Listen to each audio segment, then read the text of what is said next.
So আম আজকে হচ্ছে আমি একটা ভিডিও আপনাদের সাথে শেয়ার করতেছি। যেখানে আসলে আমি এক্সপ্লেইন করব যে কিভাবে স্কলারশিপের জন্য আপনারা একটা সুন্দর মোটিভেশন লেটার লিখতে পারেন। এবং এখানে হচ্ছে আমি আসলে মাস্টার্সে অ্যাপ্লিকেশন করার সময় মানে ইউনিভার্সিটি অফ হেলসিঙ্কিতে তখন আসলে কি ধরনের মোটিভেশন লেটার আমি ইউজ করছিলাম ওটা স্যাম্পল দিয়ে এই বিষয়টা আমি একটু এক্সপ্লেইন করার ট্রাই করব। কারণ মোটিভেশন লেটার হচ্ছে কাইন্ড অফ আপনার অ্যাপ্লিকেশনের ট্রাম্প কার্ড, যেটা দিয়ে আপনি আসলে অ্যাপ্লিকেশন স্ট্রেংথ বাড়াইতে পারেন অথবা কমাইতে পারেন।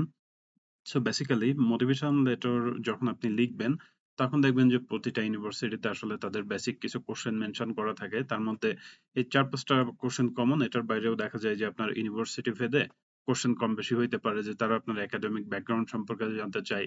এরপর হচ্ছে আপনি কেন এই প্রোগ্রামে অ্যাপ্লিকেশন করতে চাচ্ছেন বা আপনার ফিউচার গোলটা কি? আপনি কি ধরনের রিসার্চ করতে চান বা এবং ফাইনালি হচ্ছে আপনি এই প্রোগ্রাম বা ইউনিভার্সিটিতে পড়াশোনা করলে আসলে এটা কিভাবে আপনার ফিউচার গোলটাকে অ্যাচিভ করতে হেল্প করবে? এই বেসিক কয়েকটা কোশ্চেন। সো আপনি যখন মোটিভেশন লেটার লিখবেন তখন আপনি ৪-৫ টা পার্ট করে নিতে পারেন যে আপনি এই পার্ট গুলো আসলে লিখবেন। সো নরমালি ফার্স্ট এ আপনি যেটা করতে পারেন আপনার গোল সম্পর্কে বলতে পারেন। এরপর হচ্ছে আপনার প্রিভিয়াস একাডেমিক যে অ্যাচিভমেন্ট আছে এগুলা বলতে পারেন। এরপর আপনার আম আপনি কি ধরনের রিসার্চ করতে চান সেটা বলতে পারেন। এরপর হচ্ছে আপনি প্রোগ্রামে কেন পড়তে চান সেটা বলতে পারেন। অ্যান্ড ফাইনালি একটা ব্রিফ কনক্লুশন। সো এটা হচ্ছে জাস্ট স্টেপ গুলো আপনারা ফলো করতে পারেন। এবং এই স্টেপ গুলো আসলে কিভাবে ফলো করা যায় আমি যে মোটিভেশন লেটারের স্যাম্পলটা আপনাদেরকে দেখাবো, ওইখানে আপনারা আসলে দেখতে পারবেন। সো এখানে হচ্ছে যে আম এটা একটা মানে আমি আসলে এটা ইউজ করছিলাম। সো বেসিক্যালি আমি লাইন বাই লাইন আসলে পড়তেছি না। এখানে জাস্ট আমি একটা ওভারভিউ দিচ্ছি। আপনারা যারা মোটিভেশন লেটার লিখবেন তারা চাইলে এটা ফলো করতে পারেন। তাহলে হোপফুলি ভালো একটা ফরমেট আপনারা রেডি করতে পারবেন। সো এখানে হচ্ছে যে ফার্স্ট অফ অল আমি আমার গোলটা বলে দিচ্ছি যে গোলটা আসলে কি, যে যেহেতু আমি ফার্মেসি ব্যাকগ্রাউন্ডের এইজন্য আমি কোভিড এর সাথে হচ্ছে যে আমার ব্যাকগ্রাউন্ডের একটা কোরিলেট করছি। করে হচ্ছে যে আসলে আমি ফিউচারে কি করতে চাই এবং এই ইউনিভার্সিটিতে পড়লে কি হইতে পারে এভরিথিং এলস একটা মানে কাইন্ড অফ ইন্ট্রোডাক্টরি প্যারাগ্রাফ এটা, যেখানে আমি সবকিছুই আম বলে দিয়েছি। এরপরে যেটা আমি করছি সেটা হচ্ছে আমার রিসার্চ এক্সপেরিয়েন্স নিয়ে বলছি যে আমি আসলে কি ধরনের রিসার্চ করতেছি সেটা বলছিলাম। যে আমি কম্পিউটেশনাল কাজ করতেছিলাম, কি কাজ পারি এবং আ এগুলাই আরকি। সো আপনারা চাইলে এটা একটু পড়ে দেখে নিয়ে আপনাদের নিজেদের রিসার্চ বা প্রজেক্ট রিলেটেড ইনফরমেশন গুলা এখানে দিতে পারেন।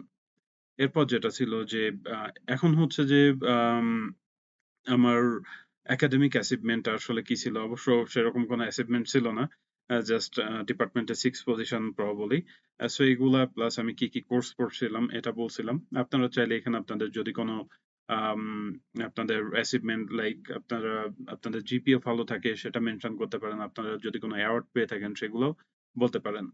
এরপর হচ্ছে আরো বলছিলাম যে আমি ইন্টার্নশিপ করছিলাম প্লাস এটার পাশাপাশি ল্যাবে তো কিছু কাজ-টাজ করছিলাম, যেটার ফলে দেখা গেছে যে ল্যাবে বেসিক ইন্সট্রুমেন্টেশন বা হচ্ছে যে আপনার আম ওই যে ইন্টার্নশিপের টাইমে যে জিনিসগুলো আমি শিখছিলাম সেটা এখানে হাইলাইটস করছি।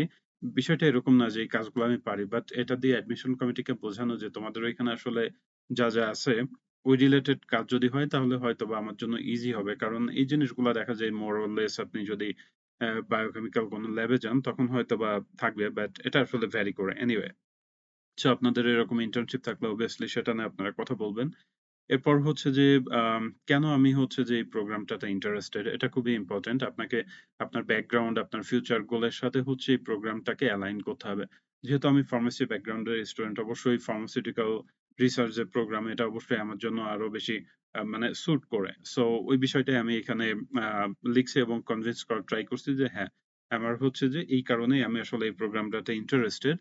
এরপর হচ্ছে যে আম ওকে, ইয়া। এরপর হচ্ছে যে আমি কি ধরনের কাজ করতে চাই এবং এ এই যে এই প্রোগ্রামে পড়লে আসলে লিটারালি কিভাবে আমার ফিউচার গোলটা ফুলফিল হবে, ওই যে একদম শুরুতে বলছিলাম, সেটাই এখানে এক্সপ্লেইন করছি যে আম মানে ওভারঅল যে আমি ওইখানে যাওয়ার পরে কি টাইপের কাজ করতে চাই, কেন করতে চাই। সো এতটুকুই। ওরা আসলে আপনার কাছ থেকে রকেট সায়েন্স রিলেটেড কোন কিছু চায় না। তারা জাস্ট জেনারেল একটা আইডিয়া চায় যে হ্যাঁ, আপনি ইন্ডিপেন্ডেন্টলি থিংকিং করতে পারেন। সো আমি এই বিষয়টা এখানে এক্সপ্লেইন করার ট্রাই করছিলাম। অ্যান্ড ফাইনালি একটা কনক্লুশন। মানে ওভারঅল বিষয়টাকে নিয়ে একটা জেনারেল কনক্লুশন লাইক আপনি যখন হচ্ছে কোনো একটা রিসার্চ আর্টিকেল লিখেন তখন কনক্লুশন এ যেরকম যে ব্যাকগ্রাউন্ড কি, ওভারঅল ফাইন্ডিং কি, সিগনিফিকেন্স কি, এখানেও সেম যে আমি এক্সপেক্ট করতেছি যে তারা আমার হচ্ছে যে প্রোগ্রাম অ্যাপ্লিকেশনটাকে কনসিডার করবে এবং আমার আন্ডারগ্রেড আসলে আমাকে এই প্রোগ্রামের জন্য ভালোভাবে প্রস্তুত করছে, ব্লা ব্লা ব্লা। সো আপনারা চাইলে নিজেদের মতো করে চেঞ্জ করতে পারেন। এই হচ্ছে মোটামুটি বেসিক একটা স্ট্রাকচার, বাট এটা অবভিয়াসলি চেঞ্জ হবে আপনার প্রোগ্রামের উপর বেস করে। সো এখন কিছু টিপস আপনাদের জন্য। আপনারা যখন মোটিভেশন লেটার লিখবেন সেটা হচ্ছে অবশ্যই আপনাদেরকে কিন্তু ইউনিভার্সিটির যে গাইডলাইনস আছে সেটা ফলো করতে হবে। এরপর কখনোই কপি পেস্ট করবেন না। অ্যান্ড ৩ নাম্বার যেটা খুবই ইম্পোর্টেন্ট সেটা হচ্ছে আপনার প্রোগ্রামের কোর্স কনটেন্ট এবং রিসার্চ এই জিনিসগুলো দেখতে হবে যে আপনার প্রোগ্রামে কিভাবে কি কোর্স পড়ানো হবে বা কি ধরনের রিসার্চ চলতেছে এবং এটা আসলে আপনার ব্যাকগ্রাউন্ডের সাথে কিভাবে যায়। এটার পাশাপাশি আপনাকে যে ইউনিভার্সিটি থেকে গাইডলাইনস দেওয়া থাকবে like word limit, page limit এগুলো অবশ্যই ফলো করতে হবে।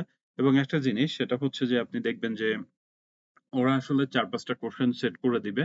তখন হচ্ছে যে আপনি চাইলে ওই কোয়েশ্চেন এর বাইরেও আনসার করতে পারবেন। বাট মেক সিউর যে ওইখানে যে কোয়েশ্চেন গুলা আসলে আছে, ওই কোয়েশ্চেন গুলা যেন আপনার মোটিভেশন লেটারে অ্যাড্রেস থাকে। সো এভাবে যদি আপনারা একটা মোটিভেশন লেটার লিখেন তখন অবশ্যই এটা ভালো হবে। এবং এআই ইউজ এর যে বিষয়টা সেটা হচ্ছে যে ওকে ফাইন। আপনি হচ্ছে যে সব ইনফরমেশন দিয়ে একটা মোটিভেশন লেটার জেনারেট করে দেখতে পারেন যে কেমন হবে। বাট কখনোই হচ্ছে এআই ইউজ করে কপি পেস্ট করবেন না। এটা করলে দেখা যাবে যে এআই ডিটেক্টেড হলে তখন হচ্ছে আপনার অ্যাপ্লিকেশনটা আসলে বাদ হয়ে যাইতে পারে। আপনি মাল্টিপল টাইম একটা এসওপি রিভিউ করলে বা ইনিশিয়ালি লিখে কখনোই এটা টপ নচ হবে না। বাট আপনি যখন এটা মাল্টিপল টাইম কাউকে দিয়ে রিভিউ করাইতে পারবেন তখন দেখবেন যে এটার কোয়ালিটি আসলে ইমপ্রুভ হবে। সো এইভাবে করলে দেখা যাবে যে আপনার মোটিভেশন লেটার আসলেই ভালো হবে। সো এই ছিল মোটামুটি মোটিভেশন লেটার নিয়ে ইনফরমেশন। চাইলে আপনাদের কোনো প্রশ্ন থেকে থাকলে বা ইভেন আপনাদের কোনো মোটিভেশন লেটার যদি আপনারা রিভিউ করাইতে চান, আমাকে পাঠাইতে পারেন। আমি সেটা দেখে দিতে পারি এবং আপনাদের কোনো প্রশ্ন থাকলে কমেন্টে জানাতে পারেন। আমি উত্তর দেওয়ার চেষ্টা করব।